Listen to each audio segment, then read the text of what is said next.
కళాశాల గురించి అడిగారు. పులివెందుల కళాశాలలో ఈ విద్యా సంవత్సరంలో తరగతులు ప్రారంభం కావాల్సింది అధ్యక్ష. కానీ జూలై 24వ తేదీ ఎన్ఎంసి ఇన్స్పెక్షన్కి వచ్చి పులివెందుల కాలేజీతో పాటు ఇతర 4 కాలేజీలు మార్కాపురం, ఆదోని, మదనపల్లి, పాడేరంగా అనుమతిని నిరాకరించింది అధ్యక్ష. పులివెందుల కళాశాలలో 47.5% ఫ్యాకల్టీ డెఫిషియన్సీ ఉంది, 40% ఇన్ఫ్రాస్ట్రక్చర్ డెఫిషియన్సీ ఉంది అధ్యక్ష. దాని కారణంగా పులివెందుల ఇతర కళాశాలను కూడా వారు అనుమతి నిరాకరించడం జరిగింది. అదేవిధంగా మార్కాపురం గురించి కూడా గౌరవ సభ్యులు శ్రీకాంత్ గారు అడిగారు. మార్కాపురంలో పులివెందుల కళాశాలకు సంబంధించి ఖర్చు పెట్టాల్సిన మొత్తం 500 కోట్లు అయితే 293 కోట్లు ఖర్చు పెట్టారు అధ్యక్ష. అదే సమయంలో ఇదే విద్యా సంవత్సరంలో మొదలు పెట్టాల్సిన మార్కాపురం కళాశాలకి ఖర్చు పెట్టాల్సిన మొత్తం 475 కోట్లు అయితే 30 కోట్లు మాత్రమే ఖర్చు పెట్టారు అధ్యక్ష. దాని కారణంగా 46 కోట్లు ఖర్చు పెట్టారు అధ్యక్ష. అంటే ఖర్చు పెట్టాల్సిన మొత్తంలో ఈ 4 ఏళ్లలో కలిపి 10% మాత్రమే ఖర్చు పెట్టారు. దాని కారణంగా అనుమతి నిరాకరించబడింది. అయితే ఈ 17 కళాశాలల్లో కేంద్రం ఇచ్చే నిధులు ఎంత అంటే మొత్తం 8,480 కోట్లలో కేంద్రం వాటా 4,950 కోట్లు అండి. 4,950 కోట్లు, రాష్ట్ర ప్రభుత్వం నుంచి 3,500 కోట్లు ఖర్చు పెట్టాల్సి ఉంది. దాని కింద 3 విభాగాలుగా చేశారు అధ్యక్ష. 11 కళాశాలలకు నాబార్డు నుంచి ఫైనాన్షియల్ టైఅప్ ఉంది. 3 కళాశాలలకి శాఖీ special assistance for capital investment కింద ఫైనాన్షియల్ అసిస్టెన్స్ ఉంది. అదేవిధంగా 3 కళాశాలలు మచిలీపట్నం, పాడేరు, పిడుగురాల కళాశాలకి సెంట్రలీ స్పాన్సర్డ్ స్కీమ్ కింద ఒక్కొక్క కళాశాలకి కేంద్ర ప్రభుత్వం 195 కోట్లు ఇస్తుంది. దానికి సంబంధించి 575 కోట్లు ఇవ్వడం కూడా జరిగింది అధ్యక్ష. మిగిలిన వాటికి నబార్డు నుంచి, శాఖీ నుంచి తీసుకోవడం జరిగింది. రాష్ట్ర ప్రభుత్వం నుంచి గత సమయంలో ఎటువంటి చెల్లింపులు రాష్ట్ర ప్రభుత్వం నుంచి చేయకపోవడం, కేవలం నబార్డుకు సంబంధించి, శాఖీకి సంబంధించిన నిధుల నుంచి మాత్రమే ఈ పనులు చేయడం, ఇప్పటిదాకా చేయాల్సిన 8,480 కోట్లు 4 సంవత్సరాల్లో చేయలేకపోయారు. ఖర్చు పెట్టాల్సి ఉండగా పెట్టిన ఖర్చు 1,450 కోట్లు మాత్రమే అధ్యక్ష. ఏమంటే 44 సంవత్సరాల సమయం సరిపోలేదని చెప్తున్నారు. వీళ్ళకి విషయం నేను గుర్తు చేయదలుచుకున్నాను అధ్యక్ష మీ మాధ్యమంగా. ఇక్కడే ఎయిమ్స్లో ఉంటున్న, మంగళగిరిలో ఉంటున్న ఎయిమ్స్ కళాశాల అధ్యక్ష రికార్డు స్థాయిలో 17 నెలల్లో 1,600 కోట్లతో ఖర్చు పెట్టి పూర్తి చేయగలిగారు అధ్యక్ష. అది ఏ ప్రభుత్వానికైనా పేద విద్యార్థులకు నాణ్యమైన వైద్య విద్యను అందించడంలో ఉన్న చిత్తశుద్ధి అధ్యక్ష. కానీ ఇక్కడ పరిస్థితులు ఏంటంటే ఆ చిత్తశుద్ధి ఎక్కడా కనిపించట్లేదు అధ్యక్ష. కేవలం మీకు చెప్తే ఆశ్చర్యపోతారు అధ్యక్ష. ఎవరైనా రాష్ట్రంలో అధికారంలో ఉన్నప్పుడు, బాధ్యతల్లో కూర్చున్నప్పుడు, అధికారంలో ఉండి ముఖ్యమంత్రి స్థానంలో ఉంటున్న వాళ్ళు రాష్ట్రం అన్ని కళాశాలల మీద ఒకే దృష్టి పెట్టాలి అధ్యక్ష. ఆ విధంగా కాకుండా మా నియోజకవర్గంలో మాత్రం ప్రత్యేకంగా దృష్టి పెడతాం, ఇతర నియోజకవర్గాల మీద సవతి ప్రేమ చూపిస్తామనేది వాస్తవం కాదు అధ్యక్ష.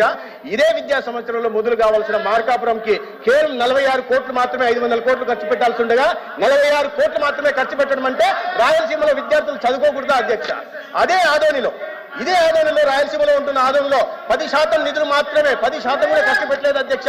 500 కోట్లు ఖర్చు పెట్టాల్సి వస్తే కేవలం 47 కోట్లు మాత్రమే ఖర్చు అంటే చదవకూడదు అధ్యక్ష.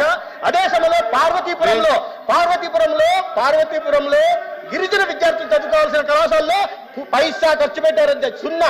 ఇప్పటిదాకా టెండర్లు కూడా పిలవలేదంటే 4 సంవత్సరాలుగా పేద విద్యార్థులకి నాణ్యమైన విద్యను అందించాలనే చిత్తశుద్ధి ఏ మాత్రం ఈ రాష్ట్రంలో గతంలో ముఖ్యమంత్రికి ఉండిందో చెప్పాలి అధ్యక్ష. కానీ అబద్ధాలు మాత్రం వండి వారుస్తా ఉంటారు అధ్యక్ష. ప్రతిరోజు పేపర్లలో రాయిస్తుంటారు అధ్యక్ష. పేపర్లో రాయిస్తారు, మెడికల్ కాలేజీలు మాకు వద్దన్నారు. అయ్యా 40% మీరు పులివెందుల గురించి నేను చెప్పాను. అదే పులివెందులలో నేను చూపిస్తాను సార్. పులివెందుల కళాశాలలో కావాల్సి మీ దగ్గర నేను పంపిస్తాను సార్. పులివెందుల్లో హాస్పిటల్ ఒకటి కట్టారు అధ్యక్ష. ఇది హాస్టల్ కళాశాల ఒక్క హాస్పిటల్ మాత్రం కట్టారు. ఈ ఫోటోలు చూడండి అధ్యక్ష. మేము అధికారంలోకి వచ్చే నాటికి ఒక హాస్పిటల్ మాత్రం కట్టి, హాస్టల్ కట్టకుండా, కాలేజ్ బిల్డింగ్లు కట్టకుండా, అమ్మాయిల అమ్మాయిలు హాస్టల్లో ఉండాల్సిన దాన్ని 4 గోడలు మాత్రం కట్టే అమ్మాయిలు మేము ఎక్కడ పెట్టుకోవాలి అధ్యక్ష.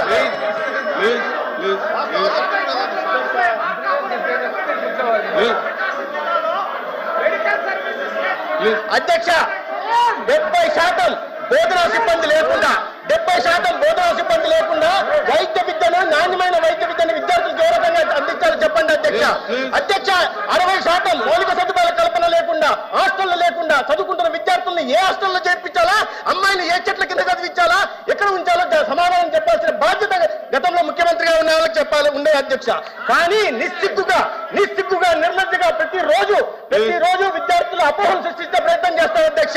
మొన్నటికి మొన్న 8,590 కోట్లతో నేను 17 కళాశాలను నిర్మించానని నిస్సిగ్గుగా గతంలో ముఖ్యమంత్రిగా ఉంటున్న వ్యక్తి చెప్తున్నారంటే అపోహలు సృష్టించడం మంచిది కాదు అధ్యక్ష. ప్రభుత్వం ఏదైనా సరే ప్రభుత్వం ఉన్నప్పుడు తర్వాత ప్రభుత్వం బాధ్యతలు తీసుకోవాల్సింది. కానీ నేను నిర్మించానని అపోహలు చెప్తుంటే సంపద సృష్టిస్తానని విద్యార్థులు చెప్తే ఇవాళ విద్యార్థులకు 17 కళాశాలలు లేక విద్యార్థులంతా చదువులకు దూరం అయిపోతున్నారని చెప్తున్నారు. 750 సీట్లు రావాల్సిన సీట్లు రాలేదంటున్నారు. దీనికి బాధ్యత వహించాల్సింది ఎవరు? దీనికి మౌలిక సదుపాయాలు కల్పించాల్సిన బాధ్యత ఎవరిది? ఫ్యాకల్టీ డెఫిషియన్సీకి కారణం ఎవరు? సమాధానం చెప్పండి అధ్యక్ష. ఇది సమాధానం చెప్పాల్సిందిగా మీరు కోరాలి అధ్యక్ష. ఆ పార్టీ గౌరవ సభ్యులు నేను అడుగుతున్నాను. వారు ముఖ్యమంత్రి గారు రోజు అబద్ధాలను వండి వారిస్తుంటే, అసత్యాలను చెప్తుంటే ఈ రకంగా దీని సమర్థత లేదా అధ్యక్ష? సమర్థత ఉంది అధ్యక్ష. రికార్డు స్థాయిలో ఒక సంవత్సరంలో తాడేపల్లి భవనాన్ని కట్టారు అధ్యక్ష. రికార్డు స్థాయిలో 26 జిల్లాల్లో ప్రభుత్వ ఆస్తుల్ని, గౌరవ శాఖ సంబంధించిన ఆస్తులు తీసుకుని వైఎస్ఆర్సీపీ పార్టీ కార్యాలయాన్ని కట్టారు అధ్యక్ష. విసుకుంటే గుండు కొట్టి 450 కోట్లతో విలాసవంతుల భవనాలు నిర్మించుకున్నారు. కానీ పేద విద్యార్థులకు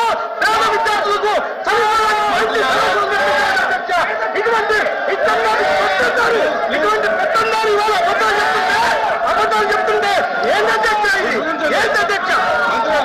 సమాధానం చెప్తుంటే సమాధానం చెప్పలేదు అధ్యక్ష. లేదంటే ఆ పార్టీ అధ్యక్షుడిని, ఆ గౌరవ సభ్యుల్ని చెప్పలేదు అధ్యక్ష.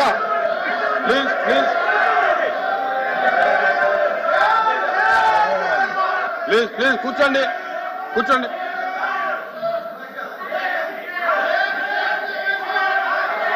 Please question number 1355 minister for transport minister గారు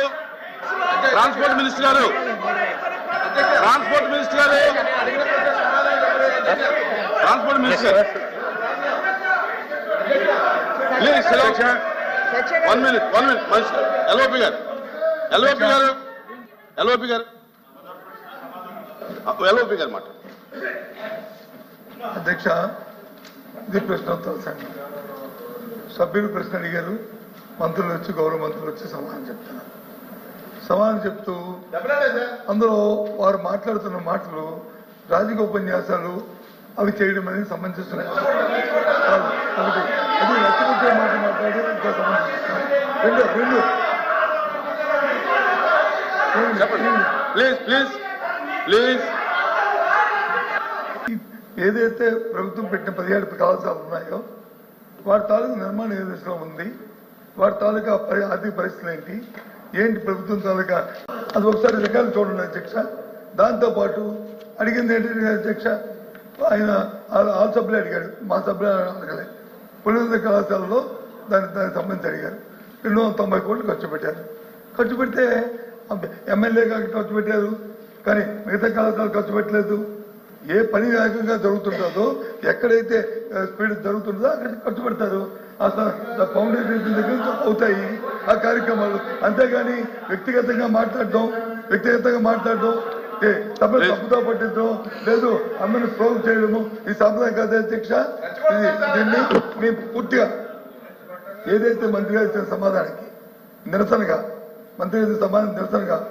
వారు ఈ చేస్తున్న ఈ కార్యం ప్రోగ్ చేయడానికి తప్పుదో పట్టించి ప్రజలు తప్పుదో